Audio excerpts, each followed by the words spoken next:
Hello guys and welcome back to my channel bug of economics. आज की video में हम सीखने जा रहे हैं बैलेंस ऑफ पेमेंट चैप्टर के बारे में। ठीक है, कि बैलेंस ऑफ पेमेंट चैप्टर क्या है, इसका डेफिनेशन क्या है और इसके जो की पॉइंट्स है उसके बारे में जानने वाले हैं।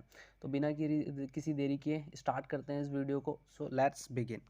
तो बैलेंस ऑफ पेमेंट ये हमें चार्ट के थ्रू समझाया गया है। जैसे कि इंडिया इंडिया क्या है, India as a normal resident जो कि इकोनॉमिक ट्रांजेक्शन्स करता है रेस्ट ऑफ द वर्ल्ड के साथ।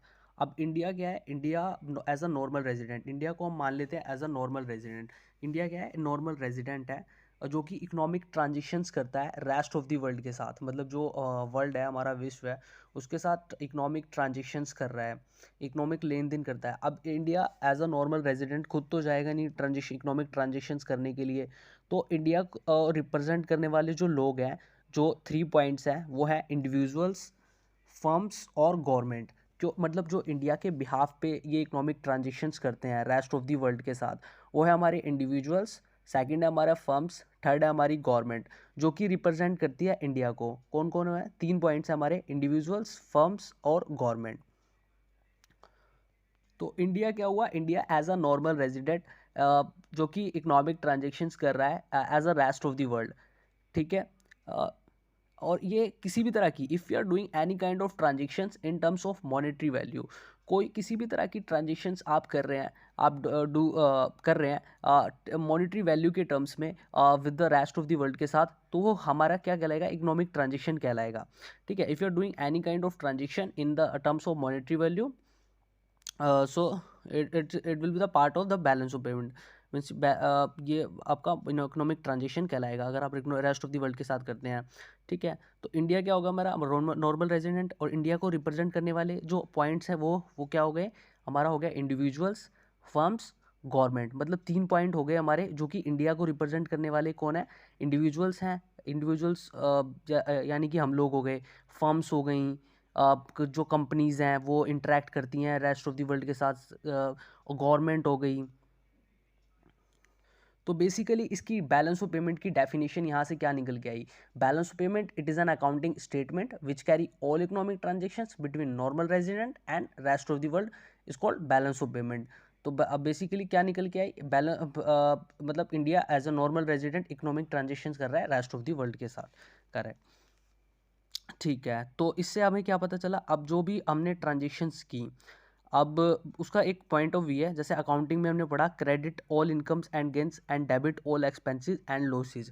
जो एक हमारा एक अकाउंटिंग गोल्डन रूल भी है अकाउंटिंग का, वो यहाँ पे फॉलो किया जा रहा है कि credit all incomes and gains and debit all expenses and losses. तो जो कोई भी पैसा, जो whatever money we are getting from the rest of the world, it does not matter how are you getting, पैसा भारत के अंदर आना चाहिए। मतलब अगर पैसा आप कैसे भी रिसीव कर रहे हैं रेस्ट ऑफ द वर्ल्ड से, अगर आपके पास मनी रिसीव्ड हो रहा है, वट एवर मनी किसी भी वे में हो, वो मनी अगर आपके पास आ रहा है तो वो क्रेडिट होगा। Credit all incomes and gains and debit all expenses and losses. और जितने भी खर्चे हैं और लॉस हैं, मतलब जितना भी हमें नुकसान हो रहा है, उसे हम डेबिट करेंगे। तो यहाँ पे देखिए एक लाइन भी मैंने नोट डाउन किया है, whatever money we are getting from the rest of the world. कोई भी किसी भी तरह का पैसा we are getting from the rest of the world, जो हमें वर्ल्ड से रिसीव हो रहा है, it does not matter how we are getting, कैसे वो हमें मिल रहा है ये मैटर नहीं करता, पैसा भारत के अंदर आना चाहिए, तो वो क्या कहलाएगा, क्रेडिट होगा। Credit all incomes and gains and debit all expenses and losses. अब हमने ये तो जान लिया कि बैलेंस ऑफ पेमेंट का डेफिनेशन क्या है, और इंडिया को रिप्रेजेंट करने वाले जो पॉइंट्स हैं वो क्या हैं, और पैसा हमारे पास भारत के अंदर आता है तो हमें उसे क्रेडिट करते हैं, और जितने भी हमारे खर्चे और लॉस हैं उसे डेबिट करना है। अब कौन कौन सी इकोनॉमिक ट्रांजेक्शन्स हैं, मतलब मीनिंग ऑफ इकोनॉमिक ट्रांजेक्शन, कौन कौन सी इकोनॉमिक ट्रांजेक्शन्स हैं जो हम रेस्ट ऑफ द वर्ल्ड के साथ करते हैं, किस वे में करते हैं। तो पहला पॉइंट है यहाँ पे हमारा विजिबल आइटम्स। विजिबल आइटम्स कौन से आइटम्स हैं, जिनको दे कैन बी फील्ड और दे कैन बी सी, जिनको हम सी देख सकते हैं, छू सकते हैं। लाइक वी गुड्स की sale purchase, we have selling the goods to the rest of the world, means exporting the goods to the rest of the world. जो भी गुड्स हम बेच रहे हैं रेस्ट ऑफ द वर्ल्ड के साथ, जो भी ट्रांजेक्शन कर रहे हैं in the terms of goods, and the motive and our motive is profit motive, and हम उससे प्रॉफिट कमाना चाह रहे हैं। तो वो हम विजिबल आइटम्स जिनको हम दे कैन बी फील्ड और दे कैन बी टच्ड, मतलब जिनको आप देख सकते हैं और छू सकते हैं, तो वो हमारे विजिबल आइटम्स की कैटेगरी में आएंगे। और इसमें क्या होता है, हमारा पार्ट्स हमारा गुड्स होते हैं, इसका पार्ट्स जो होते हैं हमारे गुड्स होते हैं, मतलब जो भी हम इन टर्म्स ऑफ गुड्स जो भी सेल परचेज कर रहे हैं रेस्ट ऑफ द वर्ल्ड के साथ, वो हमारे विजिबल आइटम्स के कैटेगरी में आएंगे। और ये इकोनॉमिक विजिबल आइटम्स क्या है, इकोनॉमिक ट्रांजेक्शन का हमारा पार्ट है।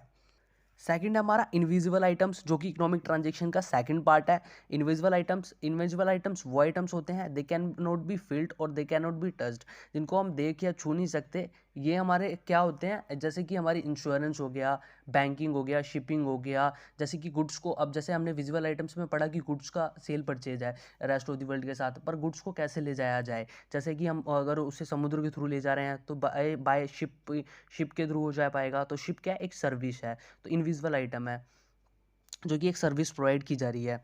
ठीक है, तो इनविजिबल आइटम्स हमारे इसमें आ जाएंगे। Invisible items they can be felt but can not be seen, इनको फेल्ड किया जाता है but can not be seen, इसको सीन नहीं किया जा सकता। थर्ड है हमारा यूनिलेटरल ट्रांसफर्स। ये वन साइडेड ट्रांसफर्स होते हैं। You are as a normal resident, for example you are as a normal resident sending gifts remittances one nation to another nation, which is also known as unrequited transfer. Unilateral transverse को हम unrequited transverse भी कहते हैं। और ये एक one sided transfer होता है, जैसे कि आप एक नेशन से दूसरे नेशन में गिफ्ट्स या रेमिटेंसेस भेज रहे हैं, तो ये आपका यूनिलेटरल ट्रांसफर्स का पार्ट होगा। तो बेसिकली हमने क्या क्या क्या सीखा, पहला फर्स्ट हमने एक बार रिवाइज कर लेते हैं।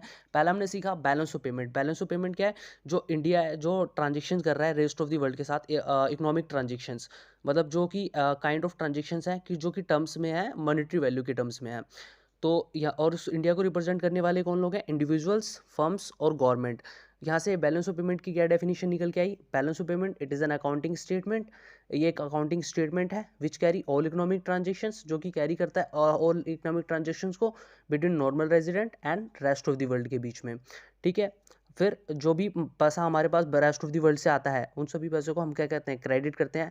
तो यहाँ से हमारा एक कंसर्न निकल के आया, credit all incomes and gains and debit all expenses and losses. फिर मीनिंग कौन कौन से इकोनॉमिक ट्रांजेक्शन्स है जो कि हम रेस्ट ऑफ द वर्ल्ड के साथ करते हैं। तो पहला है विजिबल आइटम्स, सेकंड है इनविजिबल आइटम्स, थर्ड है यूनिलेटरल ट्रांसफर्स। विजिबल आइटम्स में हम गुड्स का सेल परचेज करते हैं रेस्ट ऑफ द वर्ल्ड के साथ, इनविजिबल जिनको हम कैन बी फेल्ड और they can be touched. Invisible items services होती हैं, जैसे कि insurance, banking, shipping. Unilateral transfers one sided transfers होते हैं, जो कि एक नेशन से दूसरे नेशन में भेजे जाते हैं इन terms of gifts and remittances. और यूनिलेटरल ट्रांसफर्स को हम अनरिक्वेटेड ट्रांसफर्स भी कहते हैं। तो आज की वीडियो में बेसिकली हमने बैलेंस ऑफ पेमेंट का डेफिनेशन और की पॉइंट्स को सीखा। नेक्स्ट वीडियो में हम इसके डिफरेंसेस को जानेंगे, balance of payment and balance of trade के बीच में क्या डिफरेंस है, और नए टॉपिक को सीखेंगे। तो आज की वीडियो को यहीं ख़त्म करते हैं हम। ऐसे ही नॉलेजेबल वीडियोज़ को देखने के लिए बने रहिए हमारे चैनल पर, और लाइक, शेयर एंड सब्सक्राइब करना ना भूलिएगा। Thanks for watching, have a good day.